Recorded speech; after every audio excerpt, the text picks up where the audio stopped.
Let's talk about Iowa State over their name's Iowa. Look, Matt Campbell, I've said it before that I've been critical on the talent acquisition aspect of his job. However, he has not disappointed in terms of his development and I guess player evaluation, not necessarily acquisition, but player evaluation. I would argue that those are two separate things that kind of hold each other's hand a little bit. But look, he's got a team that returns 20 of their 22 starters last year.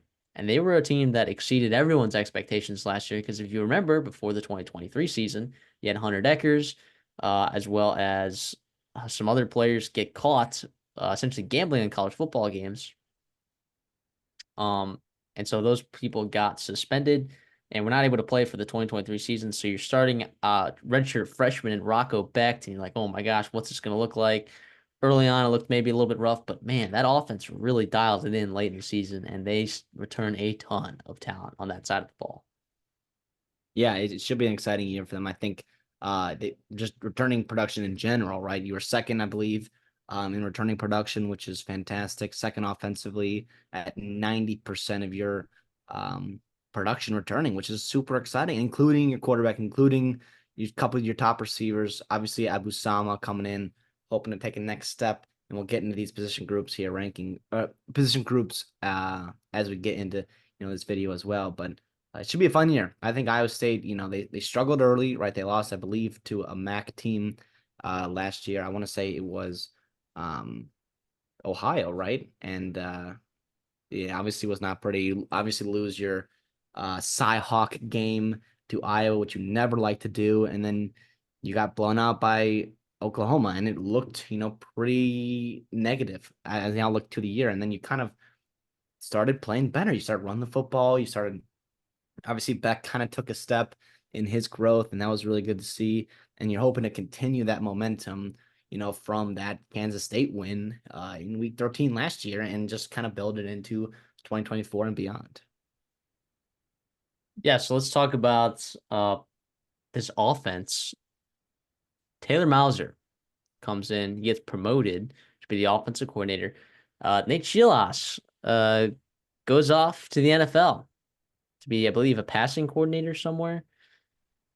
So I don't think there's going to be a ton of change to this offensive system. No reason to get cute, right? I mean, you had success with it last year, and you return, I mean, literally almost everyone, right? Like we said, Rocco back. The receiving room looks good because Jaden Higgins, the guy who stepped up last year in a big way, and Jalen Noel, I thought showed serious improvement. A guy that had serious drop issues before, Mm-hmm. and they combined for 1,800 yards and 13 touchdowns. So that's a squad, a very good core of receivers right there that I'm excited about for them moving forward. I mean, I'm not sure exactly how the depth looks on this team. Maybe you can uh, add to that a little bit. Maybe comment on the depth of this wide receiver room.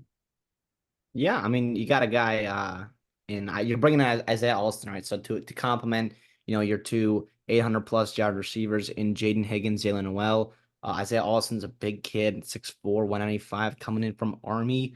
That's pretty exciting. He's a very explosive player. He averaged 30 yards per catch last year. Is that going to happen again? Absolutely not. That's pretty unsustainable. And also, you're thinking about the offense the Army runs, right? It's run, run, run, triple option, and then throw it deep, and he was a benefactor of a couple big plays down the field. But also, it's going to help, maybe open things up for a guy like Jalen Noel in the short to intermediate game. And a guy, I guess, a little bit more depth, and it was kind of late in the cycle. Eli Green's a guy I really like coming over from North Dakota State. He's a guy from Farmington, Minnesota. Really nice production a year ago at North Dakota State, 877 yards. Mm-hmm. Um, he's not the biggest dude, not the most physically overwhelming, but he runs really nice routes, and he creates space and separation in and out of his breaks at North Dakota State. And I think it's a pretty nice ad, for Iowa State to get him to come in. And obviously, I'm sure he wanted to play with a guy like Rocco Beck and how this offense. 3.93 yards per route run is elite. Average depth of target of over 15 yards. Um, Not that that's elite. That's just like showing that like you can use them to stretch the field. So, um, I do like that a lot. Over at the tight end position, Yep. I mean, you've got some guys there that are pretty good at the tight end position. They like him a lot. I mean, obviously, Benjamin Brommer is the headliner of that group. Really good player. Had 350 yards last year, 2 touchdowns. That doesn't quite tell the whole story about his impact to this team. He's only a sophomore, and that's pretty darn exciting. 6'7", 240. Holy cow! He's a guy that can really. He's getting better blocking and running, and I think run blocking and pass blocking, and that was part of his development this offseason. But what he can give you dynamically in the receiving game as well, like complementing, obviously, Beck, but also taking the pressure off of a guy like Higgins, Noel, opening up, work in the middle of the field. So opening up, your outside out to the hashes for a guy like Isaiah Alston to stretch the team defensively, vertically. And yeah, it's pretty exciting. You got Steve Klutz, right, who's coming back. He's a veteran guy that you like to see. Tyler Moore is there as well, another fourth year plus player. And then Gabe Burkle, again, third, fourth year guy. I mean, it's awesome that you got some guys that can. I mean, you lose Isaac Rex, right, which is a tough replacement, but I think you got the bodies in that room to aggregately, on the whole, just improve a little bit better than you were last season. Yeah, and in terms of the run game, while it was not very effective early on in the season, Abu Sama emerged as a running back, 84 carries for 614 yards. And if you can't do the math, that's over 7 yards per carry when he was back there. He was very effective back there, and I think he looks to be, one of the better running backs in the Big 12 in this upcoming season.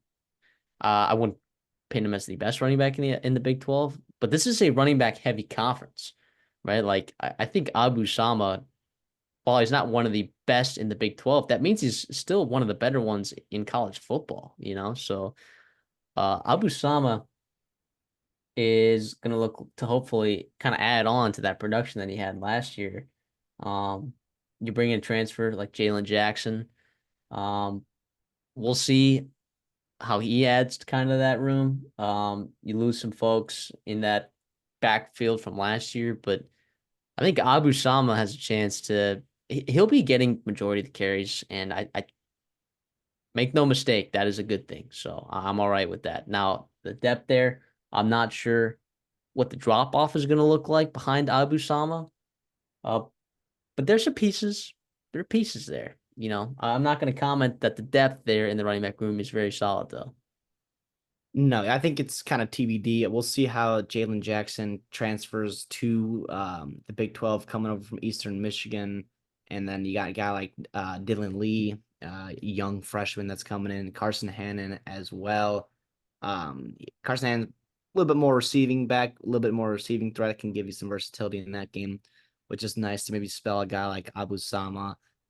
But I guess we'll see. To me, what I want to see in terms of just the run game consistency as a whole is your just consistency and commitment to the run. I mean, to me last year you looked at that bowl game, and I know it's a bowl game and whatnot. I know you can't take a ton from it, but I mean your leading rusher had 4 yards in that bowl game, and you lost to Memphis. And Memphis is, you're gonna see much better defensive lines than Memphis in the Big 12. And you never I know you got out to a tough start and you were down early, but I still think it was early enough to run the football. And you had Abu Sama had 12 carries, a week after going for 270 yards the week before against Kansas State. So we'll see how it is. I know you got the new offensive coordinator coming in, or at least promoting, and so maybe you can learn from the mistakes that were a couple games in 2023. Yeah, I'm not sure what the status of that offense. Yeah, it looks. I think those guys started. They also didn't have a ton of snaps on offense. Um, they just put themselves in some third and long situations, and I don't know, man. I don't know. So we'll see if that offensive line gets it together. But I mean, ring the bell. They're all back. You know. I look at a guy like Brendan Black, who won the job late in the season last year, and he Yeah. was playing pretty good down the stretch. Like if he ends up taking another step, like that's a guy that they can definitely rely on to be solid. But like, what's interesting though is that almost half of their transfers that they brought in are on the offensive line. So I think there was some uncertainty about the depth there in that room. However, the starting five is set, and it's the starting five from last year. Yeah, yeah. They don't bring a ton of transfers in as a couple other teams in the Big 12 like we've seen before. Or sorry, Jalen Travis, I guess, might have a chance to start. Yeah, yeah. Am I seeing that? But He's a big left tackle coming over from Princeton. That would be my estimate. Is he sticks there at left tackle, opposite his running mate at right tackle, another 6'9", 335-pound Tyler Miller. That's two big tackles. And I know Rocco Beck, it's not the biggest dude, but he's still 6'1", 206, which I guess he can deal with that offensive line. Not quite as good as the backup JJ Cole, who's 6'6", and he is obviously so much talent to have and luxury to have him as your backup. Holy cow! In case God forbid something happens to Rocco Beck. But yeah, the O line in general, they're just most of those guys, other than Jalen Travis, obviously from Princeton, they've just been playing together a lot, and that's something that you really like to see, and I think that helps a ton. And obviously Jared Hufford, he's a guy I really like. Is he going to play center? Is he going to play guard? Who knows? He's a potential All Big 12 guy. And you mentioned the young kid, Brandon Black. He's a guy that I expect to be a quality Big 12 starting offensive lineman throughout his career and the rest of it. And we'll see if he takes a step right in 2024. so Boniface, you think is getting slid out of there at Yeah, center? I'm not sure. I think we'll see. I've seen conflicting things. I mean, obviously, we'll see what happens come week one for Iowa State. But regardless, though, I Yeah. think that I tells mean, you last something year, that you feel good about enough players that are compete. Like you want competition in your line, you want versatility in your line room. If people are going to turn an ankle, people are going to get hurt and banged up, and you want guys that can come in. You want versatility within your interior and your exterior as well. yeah. I mean, I think about some really good offensive lines in the past, and there are some offensive lines out there that in the past didn't have a great year, right? And I wouldn't describe Iowa State's offensive line as having a great year. Like they did not have a great year last year, but then they return everyone back, and the continuity in the coaching staff and in the quarterback position. Sometimes those things can kind of come together and it can produce a really good offensive line. So I would imagine this offensive line takes a pretty decent step forward this season. Hopefully that can impact the run game, right? Because like overall, yeah, with the emergence of Abusama late, it was nice, but they only averaged like 118 yards rushing per game, Yeah, which was bottom 35 in the country. yeah. Not what you want to see. They only averaged 4 yards a carry. Abusama again averaged 7 yards a carry, but as a team, they didn't. They only averaged four right up until he kind of popped out. And really, it was only in a couple games that he kind of did his damage. So it has yet to be said whether or not he can do it consistently, but we'll see, man. We'll see. I'm going to move over to the defensive side of the football. And look, John Heacock has done a fantastic job with his defense. I mean, he has had a crazy 7-year run.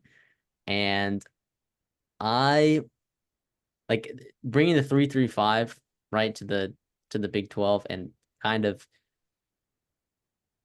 propelling that, um, stopping the kind of veer and shoot that was becoming really popular in the Big 12 and other offenses of its kind. I mean, it was pretty innovative, right? It was pretty innovative.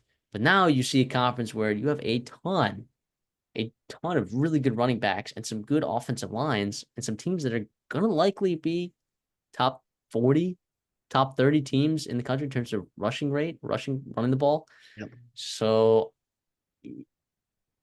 something needs to be said about running the 3-3-5 in those kind of situations, especially if you don't have crazy good players in the interior. And I'm not sure that they have an amazing. I mean, they have good returning starters, like production wise, right? Like, are they deep at the interior defensive line position? I don't know that they are, right? I think the strength of this team comes from the edge rushers, right on the defensive line. I think Joey Peterson's pretty solid. Tyler Onyedem. I mean, they both averaged or they combined for 47 pressures last season. Then you got bring in a guy like Kennard Snyder, who talks in the springer that he's been doing really well. I do think that a guy like Zamir Hawk, he played well in the spring. Apparently, I think he needs to kind of step it up and become a big factor on this defensive line. um, in that one tech. I believe he's going to be playing one tech, or three tech, wherever they're lining up in that 3-3-5. It'll be interesting to see though, because I've heard some stuff on the trees and the some reports, and nothing has been confirmed. But like, if they start running some multiple sets and situations where they're running four down offensive linemen, I think they have the personnel to do it, right? And it would be interesting to see if I don't think they're going to do a complete philosophy overhaul, but it'll be really interesting to watch those first couple Big 12 games. I don't know if they're going to show much um early on before they get to conference play, maybe when they go to Iowa, I'm not sure, but it'll be interesting to see really what this defense looks like if it's a 3-3-5 all the time, if you're going to see some multiple sets. I don't know. I don't know what it's going to look like, to be honest. I keep hearing things and possibilities of things, but I think the defensive line is going to be very key for this Iowa State team if this defense is going to have any success. And they were pretty good last year. They had an issue getting home to the quarterback, of course, but I think, pressures, right? Talk about a stat. Pressures include sacks, but talk about a stat that's, doesn't really, it doesn't tell you if you're getting home into the quarterback, right? Which is important, right? But I think they have a chance to maybe turn some of those pressures into sacks, right? Teams were throwing the ball a lot on them, but I thought that their secondary was really good. Some of that had to do with TJ Tampa being there. Um, and we'll get to the secondary in a bit, but on defense, I thought was fine last year. It's just like we'll see it. We'll see what they do. I'm really uncertain about this defense. I'm more confident in this offense. But their defense metrically graded out pretty decently last year. Yeah, and I think I don't know how much they'll show, like you said, in the out of conference or even it's like until they get into October, November, but they're gonna have to stop the run, right, to win games in the Big 12, and everybody's going to have to. You're not going to be able to just outscore people, or at least not consistently, if you want to go places where Iowa State wants to go and take that next step and get back to the Big 12 championship like they were just a couple years ago. But yeah, I do think it helps in terms of if you're going multiple, like you said, 3, 4 down lineman sets. I think this year more than most years, you have a little bit more depth all round, especially if a guy like Samir Hawk takes a step forward, like you think he might. That could give you the confidence to play more defensive linemen than you have in the past. Not only just because you like the 3-3-5, or I'm sorry, because you like the 4 down lineman sets, but also because you feel good about your personnel there, and that gives you the best chance to put the best 11 players on the field as you can. And obviously, you mentioned Onyedem, right? He's a pretty darn good player. I expect him to take a nice step up. And like you said, his pressure rate's fine. It's just about getting home to the quarterback. And that also comes from everyone else. I do think it's hard to be a one-man wrecking crew on the defensive line, because if you're a quarterback or if you're a tight end, you can chip, right? Or running back, you can chip him and you can really bother him. And then also if you're a quarterback and all you have to deal with is just, shuffling over, stepping up in the pocket, whatever it may be, um, it's pretty easier to avoid sacks from just one guy. But if you've got pressure coming from multiple directions, right, that could be a problem. And I think that's where you get your blitzes or your 4 down lineman sets. Maybe get a little bit more of a push interiorly with Dominic Orange, with J.R. Singleton, with Zamir Hawk, and those guys up front to help a guy like Onyedem, Peterson, Snyder from ULM to get home to the quarterback. Yeah, and we'll see. We'll see. At the linebacker position, it's highlighted by Mr. Caleb Bacon, who was he really turned the corner late in the season, and he graded out on PFF insanely high, an 89.3 defensive grade on PFF, which if you do not know, that is fantastic. And his story, includes being a former walk-on.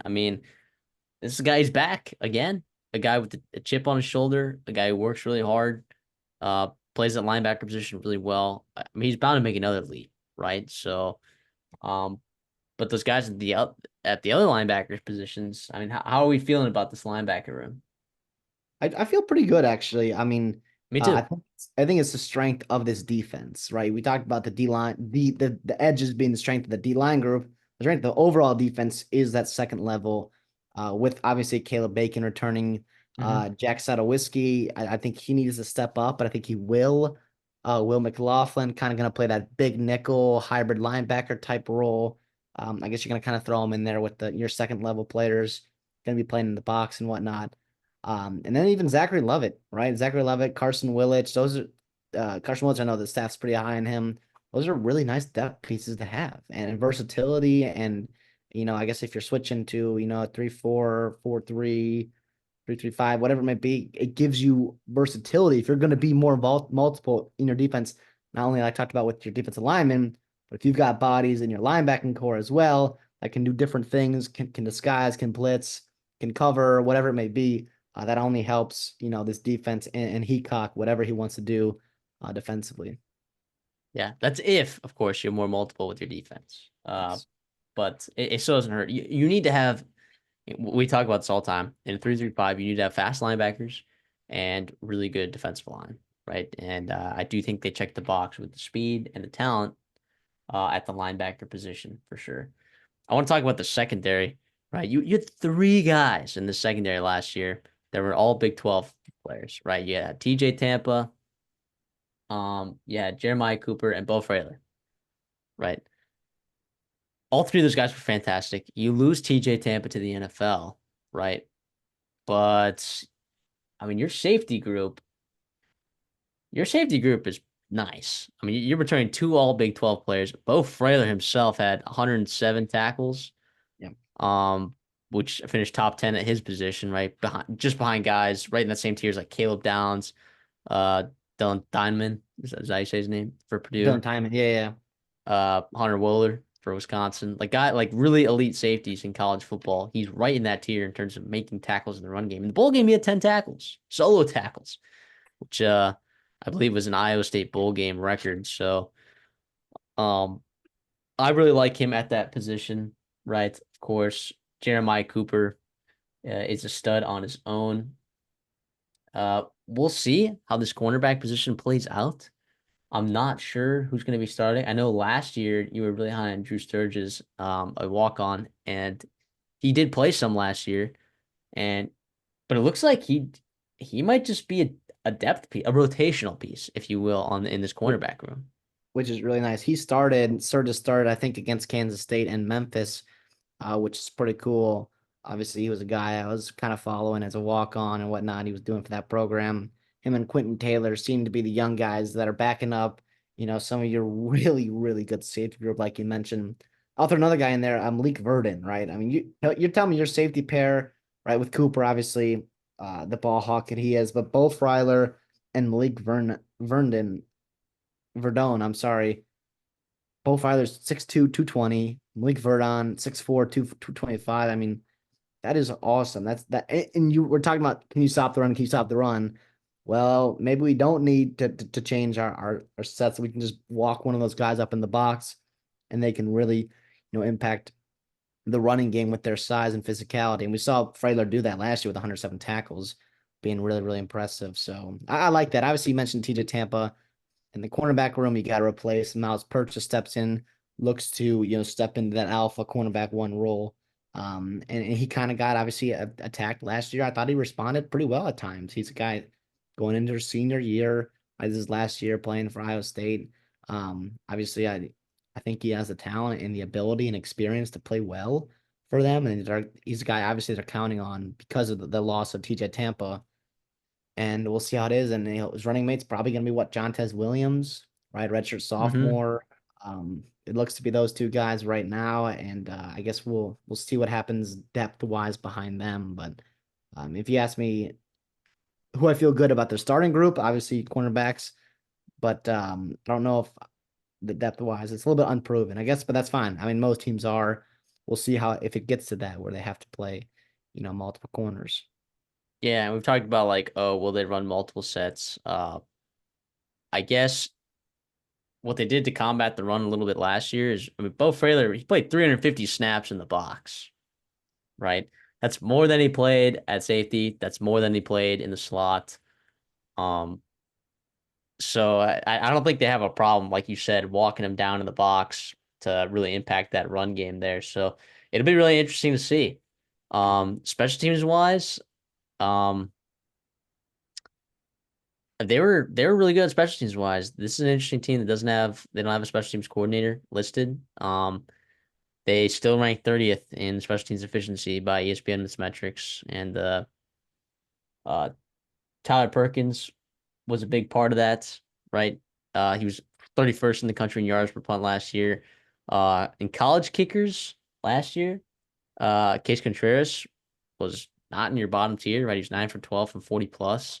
I don't know about the new guy, Carter Davis, or if Kyle Conradi is going to be the guy that ends up getting the kicker job. I don't know what the kicker's going to look like for them, but um, special teams wise, I think they'll be fine, right? And they have historically been well coached there, which is crazy Yeah, to think about. Campbell knows the emphasis, even though there is no special teams coordinator. I think he knows the emphasis that is, put on that game, especially the close games you're going to be playing in the Big 12. Or if you can flip a field here and there, if you can make a big kick, whatever it may do, it can do wonders for you and your team. So yeah, it's the overall team right now. I mean, you're looking. I'm seeing the depth.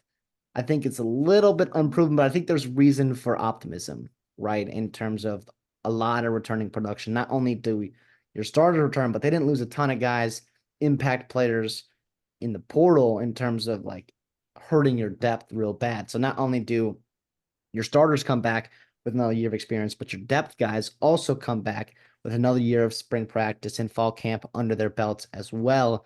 That can come in and pinch if you do need them. Also, I think Carter Davis might have gone back to FAU, but whatever. I mean, so it's Conradi, right? Well, we'll see. I have no idea what that kid's going to look like kicking the ball, but I do want to talk about their schedule now. Look, you get North Dakota at home, at Iowa, right? Which is Cyhawk, not gonna be an easy game. Then a bye right after that, which is nice, after because it's gonna be a physical game. Because everyone needs a bye before they play Arkansas State at home, right? Yep. You have Good to. luck. Gonna Good need those luck. secondary guys against Jalen. Good. Good luck, right? And Timmy McClain over there. Then they go to Houston, Baylor at home, at West Virginia, home against UCF, a bye, then for kind of a tough stretch here. Texas Tech, Kansas at Arrowhead, right? I always have to remember to say that.